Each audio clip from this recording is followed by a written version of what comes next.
kita berhenti. Apabila ada televisi yang masih bernyala atau radio yang masih hidup, disuruh matikan supaya kita memperhatikan kalimat adzan tersebut.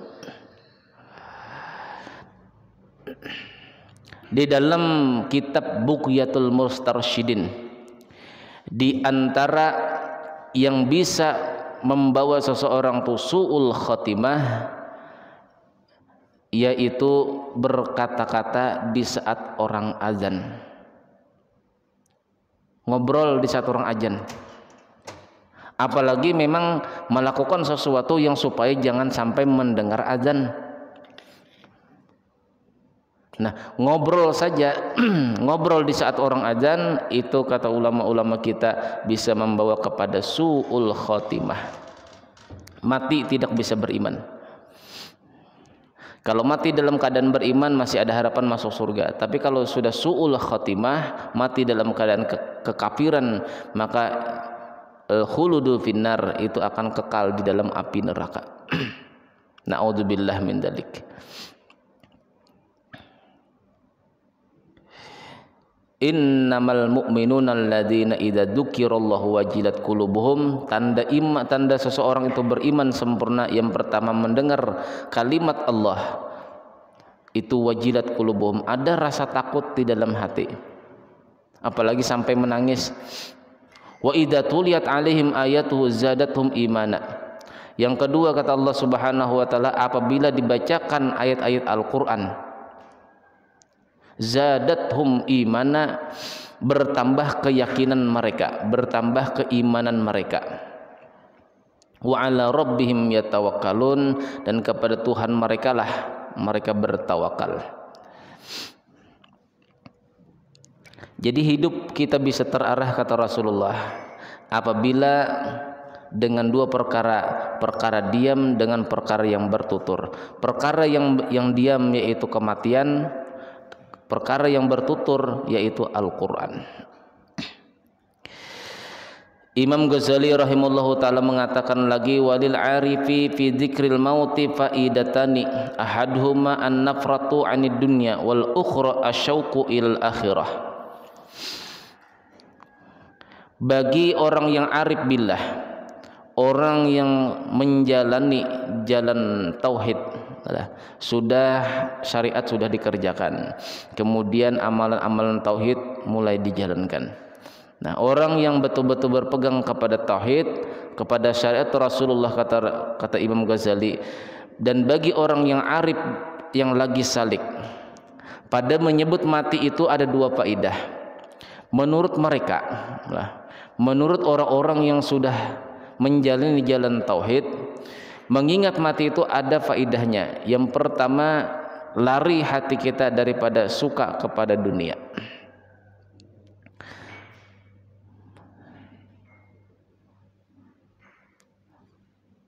Dan yang kedua, gemar kepada akhirat.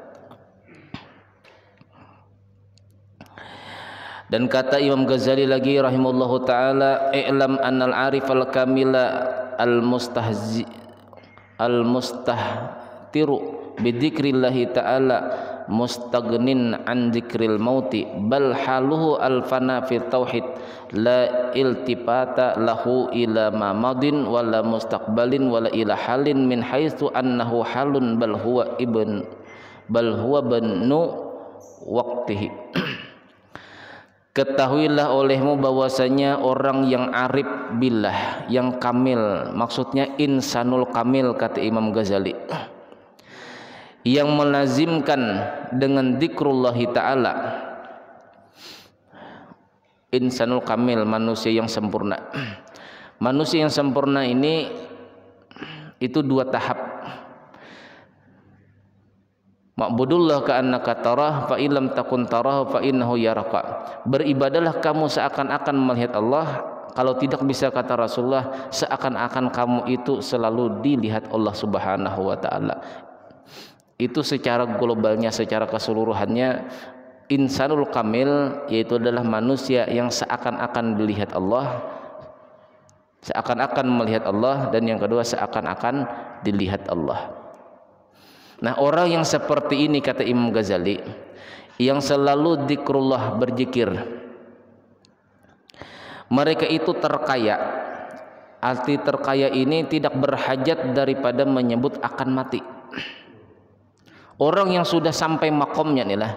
Kita awal mulanya sebagai orang yang awam. Nah, supaya menghilangkan dunia di dalam hati kita, supaya gemar dengan akhirat, itu awal mulanya kita harus mengingat mati. Satu.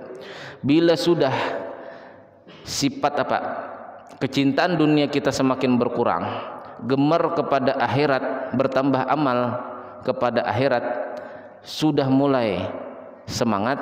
Nah, baru setelah itu orang-orang yang insanul kamil itu tidak lagi mereka mengingat mati. Mereka itu cuma sekadar zikrullah, berzikir kepada Allah. Mungkin la ilaha illallah atau subhanallah. Diriwayatkan dahulu jadi kata Siti Aisyah radhiyallahu anha, di saat-saat kematian Rasulullah sallallahu alaihi wasallam, di saat-saat hari-hari, di saat hendak wafatnya Rasulullah sallallahu alaihi wasallam, mendekati ajalnya Rasulullah sallallahu alaihi wasallam itu banyak-banyak bertasbih. Jadi amalan kita yang tua-tua ini adalah untuk mencukupi gemar kita terhadap akhirat, itu banyak-banyak bertasbih. Subhanallah walhamdulillah wala ilaha illallah wallahu akbar wala haula wala quwata illa billahil aliyil azim. Itu yang diceritakan oleh Sayyidatuna Aisyah radhiyallahu anha. Jadi kita sebagai orang awam di dalam menjalani kehidupan kita, yang pertama supaya terarah itu dengan mengingat mati. Jadi bila sudah ingat mati, itu akan menimbulkan kita kurang cinta kepada dunia dan banyak bersemangat kepada perkara akhirat. Bila sudah demikian itu dihapus, itu ditinggalkan. Apabila kita banyak mengingat mati aja tapi kurang berzikir karena terlalu pasrahnya aku mati juga nanti ya, lalu kurang berzikir, maka tahap mengingat mati ini bagi untuk orang awam. Bila sudah semangat perkara akhirat, diganti dengan zikrullah, mengingat Allah. Dengan jalan apa? Sebagaimana yang diceritakan oleh Sayyidatina Aisyah radhiyallahu anha, bahwasanya Rasulullah sallallahu alaihi wasallam di saat ajal beliau itu banyak-banyak bertasbih. Nah, jadi kita yang sudah mulai agak tua sudah ini yang paling bagus itu amalan adalah bertasbih. Nah, bertasbih.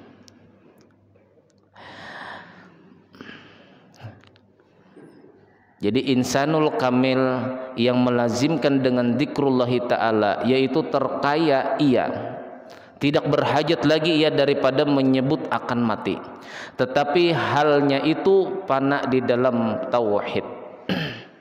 Mereka terpana di dalam tauhid, tiada berpaling hatinya kepada yang telah lalu dan tiada lagi yang akan datang. Tidak maksudnya, kata Imam Ghazali, orang yang sudah bertauhid itu keadaannya itu tidak berpaling hatinya kepada sesuatu yang telah lalu, artinya tidak memikirkan kejadian yang telah terdahulu, tidak dipikirkannya lagi, dan tiada lagi yang akan datang, tidak membuat sedih hati sesuatu yang akan datang. Kalau istilah di dalam Al-Quran itu kalau di dalam Al-Quran, di dalam surah Yunus ayat 68 kalau tidak khilaf, Ala inna awliya Allahi la khaufun alaihim wa lahum yahzanun. Ketahuilah, apakah kamu tahu wahai Muhammad, awliya Allah, orang yang sudah diberi Allah Ta'ala gelar sebagai kekasih Allah, itu sifatnya cuma dua di dalam kehidupan mereka. La khaufun alaihim, mereka tidak ada rasa takut sesuatu yang akan datang. Tidak ada rasa takut sesuatu yang akan terjadi besok harinya, bulan yang akan datang. Tidak dipikirkannya bagaimana besoklah kelaparankah, tidak bagaimana besok keriditan misalnya masih menumpuk, bagaimana besok gimana, tidak ada kepikiran, tidak ada kepikiran. Walahum yahzanun, dan yang kedua pikiran yang akan datang tidak ada lah menjadi beban. Berpikir terkadang kebanyakan kita sebagai orang awam ini berpikir tapi menjadi beban, itu masalah. Berpikir sesuatu yang positif, sesuatu yang akan datang itu bagus, tetapi menjadi beban sesuatu yang kita pikirkan tersebut itu adalah sesuatu kejelekan. Kita disuruhkan untuk berpikir karena kita memiliki akal, ini bagaimana nanti besok begini itu bagus, tetapi menjadi beban itu yang masalah. Kita berpikir besok kerjaannya ini harus selesai hari ini hari ini harus selesai ini, nanti sambung ini lagi. Sudah bikin rencana itu rencana. Jalani aja. Tidak ada kepikiran menjadi beban. Tapi kalau ku hitung-hitung nih modalnya cukup untuk besok aja nih, untuk hari Selasa, Rabu, Kamis tidak cukup. Kemana aku mikirkan nantilah. Nah, yang hari Senin aja belum dijalani. Ini hari Minggu, ini subuh Minggu. Rencana kita Senin, modal kita hari ini untuk hari Senin. Cukup, insya Allah cukup sudah. Selasa, insya Allah cukup karena ada keuntungan hari Senin, karena sudah ada janji orang akan membeli barang kita. Hari Selasa insya Allah cukup. Tapi hari Rabu katanya kalau dipikir-pikir Rabu, Kamis, Jumat dan seterusnya cukup nih modal, lalu jadi beban. Rencana tadi menjadi beban. Dipikirnya bagaimana caranya lah supaya hari Rabu ini selesai, Kamis bisa selesai juga, Jumat aku santai. Nah, itu pikir manusia. Rencana belum dijalani sudah menjadi beban. Orang-orang wali Allah Subhanahu wa taala bila sudah mereka menjalani yang namanya jalan tauhid lah, syariat dengan syariat yang dijalankannya itu membuat rencana-rencana tidak menjadi beban. Padahal hari Senin belum sudah dipikirkannya selesai aman, Selasa insya Allah aman, Rabu ada rapat di sini, padahal ini kerjaan ini belum selesai, bagaimana lah, siapa yang kuwakilkan, padahal hari Senin belum dijalani, Selasa belum dijalani. Siapa tahu nanti di waktu kita hari Selasa, inilah Senin selesai pekerjaan kita, Selasa selesai. Siapa tahu nanti hari Selasa ada orang yang menggantikan menyelesaikan pekerjaan kita. Kan katanya hari Rabu kita ini ada pekerjaan lain di luar kota. Nah, kerjaan yang di sini hari Rabu ini siapa yang menjaga? Ini jadi kepikiran. Hari Minggu sudah kepikiran. Coba bayangkan manusia. Hari Minggu sudah kepikiran. Nah, seharusnya orang-orang yang sudah banyak berzikrullah. Orang tadi awal mulanya mengingat mati supaya mengurangi cinta dunia, supaya banyak gemar terhadap perkara akhirat. Nah, setelah itu bukan itu lagi yang disebut, tetapi banyak-banyak berzikrullah, mengingat Allah Subhanahu wa taala, bahwasanya Allah yang akan mengatur. Jadi apa manfaat zikrullah? Itu supaya mengingatkan hati kita bahwasanya segala sesuatu itu akan kembali kepada Allah. Itu manfaat daripada zikrullah, la ilaha illallah atau subhanallah, subhanallah, maha suci Allah. Manfaatnya itu akan zikir-zikir yang kita kerjakan itu akan mengingatkan kita di saat kita lalai kepada Allah. Barang siapa, kata Allah Subhanahu wa taala dalam hadis qudsinya, mengingat aku di saat dia berjalan. Kita ini mengingat Allah taala, cepatnya kita mengingat Allah taala seperti orang berjalan, maka aku mengingat dia, kata Allah taala, seperti orang yang lari. Artinya di saat kita berzikrullah, berzikir kepada Allah Subhanahu wa taala berzikir kepada Allah taala, berapa lamanya kita berzikir, Allah taala lebih lama lagi mengingat kepada kita. Nah, yang faidahnya kita berzikir tadi itu akan ditanamkan Allah taala ke dalam hati kita. Ditanamkan Allah taala di dalam hati kita. Di saat kita lalai dengan dunia, Allah taala ingatkan kepada kita, tidak apa-apa, kata Allah Subhanahu wa taala dalam hati kita, bahwasanya hari Rabu nanti pokoknya kamu berangkat aja, kerjaan kamu di sini insya Allah ada orang yang akan mengerjakan. Jadi aman kita, hari Senin aman, hari Selasa aman hati kita, tidak ada beban.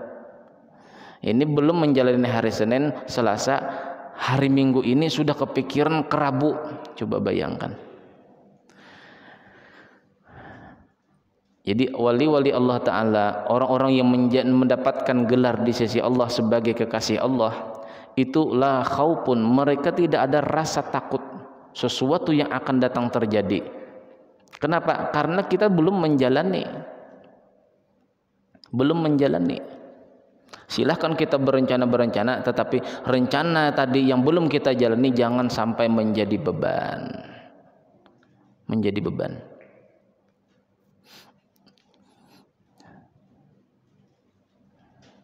Tapi ada juga yang salah tafsir, wali-wali Allah Ta'ala itu tidak ada rasa takut ya sesuatu yang akan datang. Sudah, aku tidak usah berencana sama sekali, sudah besok bagaimanakah. Padahal pekerjaan ada inilah pekerjaan, terserah aja. Kalau Allah Ta'ala melaparkan, lapar. Kalau Allah Ta'ala mengenyangkan. Diam aja di rumah, tidak ada pikiran untuk bekerja. Nah, itu lain lagi ceritanya, manusia seperti itu. Nah, disuruhkan kita karena kita punya akal, disuruh mempergunakan akal. Cuma akal tadi jangan sampai menjadi beban di dalam akal kita. Walahum yahzanun. Yang kedua, sifat-sifat wali Allah Ta'ala itu, kekasih Allah Ta'ala, walahum yahzanun, mereka itu tidak ada rasa duka cita sesuatu yang telah terjadi daripada diri mereka. Jadi sesuatu yang akan datang tidak menjadi beban, artinya rencana silahkan jalankan, tapi jangan menjadi beban. Yang kedua, sesuatu yang telah lewat, sudah dilalui mereka itu, mereka tidak ada rasa sedih. Kalau dipikirkannya, kemarin tuh gara-gara aku tidak berencana sih, makanya hasilnya seperti ini. Pokoknya aku tidak akan lagi tidak berencana. Aku harus berencana karena dahulunya sudah terjadi seperti ini. Oh, lalu berencana macam-macam, jadi beban. Bila awalnya kita menjadikan beban sesuatu yang telah terjadi, itu otomatis sesuatu yang akan datang itu akan menjadi beban juga. Jadi kalau kita ingin mengetahui diri kita nih apakah kita ini termasuk daripada yang disayangi Allah ataupun tidak, ini kita lihat daripada kondisi kita sekarang. Bila kondisi kita sesuatu yang akan datang menjadi beban, berarti yang kita pikirkan tuh yang di mana? Berarti sebelum sesuatu kejadian yang telah kita lalui 2 hari yang lewat, 3 hari yang lewat, itu kita pikirkan menjadi beban. Bila awal sesuatu itu sudah beban, maka akhirnya pun akan beban. Jadi kemungkinan besar kenapa kita rencana kita tuh sesuatu yang akan datang menjadi beban, dikarenakan kita berpikir kejadian yang telah terdahulu. Kita merasa sedih sesuatu yang telah gagal kita laksanakan pada 2 hari yang lewat, 3 hari yang lewat. Ini tidak ada ini selalu kontak Bila sesuatu yang akan datang kita ada beban, berarti sebelumnya ini ada beban. Bila sesuatu yang akan datang adalah sesuatu yang telah terdahulu, yang sudah kita lewati 1 hari, 2 hari, 3 hari yang telah lewat, itu tidak jadi beban. Insya Allah otomatis sesuatu 1 hari besok, 2 hari besok, 3 hari besoknya tidak akan menjadi beban.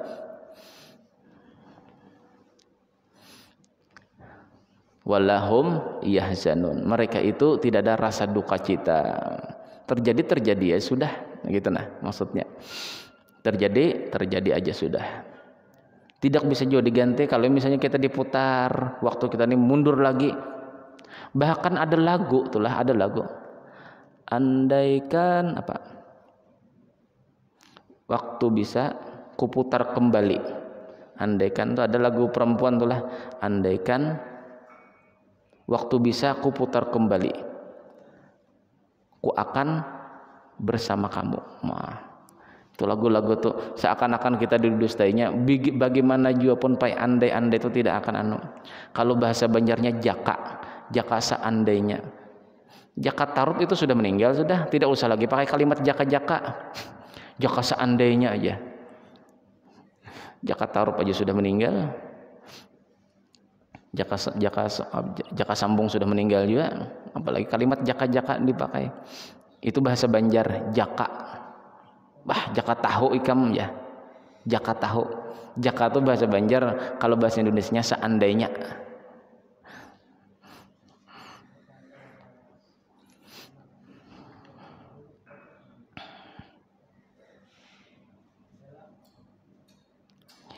Nah, di dalam hadis, di dalam kitab Jam'ul Jawami juz yang kedua yang dikarang oleh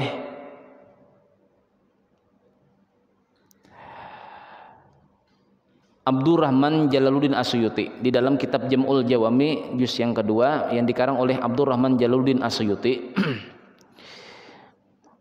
itu ada, beliau pernah mengutip hadis Rasulullah SAW. Maksud daripada orang wali-wali Allah Ta'ala, orang-orang yang sudah mendapatkan gelar di sisi Allah Ta'ala sebagai kekasih Allah, itu ada tandanya. Di dalam hadis Rasulullah SAW, Rasulullah SAW bersabda yang diriwayatkan daripada Sa'id bin Jubair daripada Ibnu Abbas, Rasulullah SAW bersabda, alladzina idza ru'u dzukirallah. Ini tanda nih lah, tanda bahwasanya kita ini tidak ada beban lagi sesuatu yang akan datang. Tidak pernah merasa sedih sesuatu yang telah kita kerjakan, kegagalan-kegagalan yang telah lalu. Apa kata Rasulullah SAW? Alladzina idza ru'u dzukirallah. Apabila dia itu riya di dalam beramal, langsung diingatkan Allah Ta'ala. Misal, aku kemarin menyumbang sekian-sekian, langsung ditegur Allah Ta'ala hatinya. Kita ini bercerita nih lah, kita ini bercerita masalah amal kebaikan kita sama orang nih lah. Ria itu kan pamer, memamerkan amal kita, memamerkan cerita-cerita kita. Langsung diingatkan Allah Ta'ala supaya berhenti, stop mulut, kata Allah Ta'ala.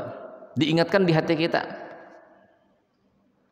Nah, itu tanda orang itu sudah mendapatkan gelar menjadi kekasih Allah Ta'ala apabila dia riya di dalam beramal, kata Rasulullah, dia langsung ingat Allah.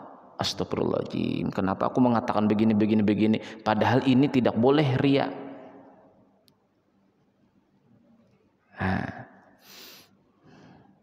Itu satu hadis. Nah, tanda-tandanya orang yang sudah mulai naik makom. Ini kita perlu naik makom, jangan sampai aku yang seperti ini aja sudah, penting sholat 5 waktu, sholat sunat, sudah sampai begini aja. Kalau bisa ditingkatkan lah, ditingkatkan perkara hati lagi. Terkadang kita inilah kita berbicara yang secara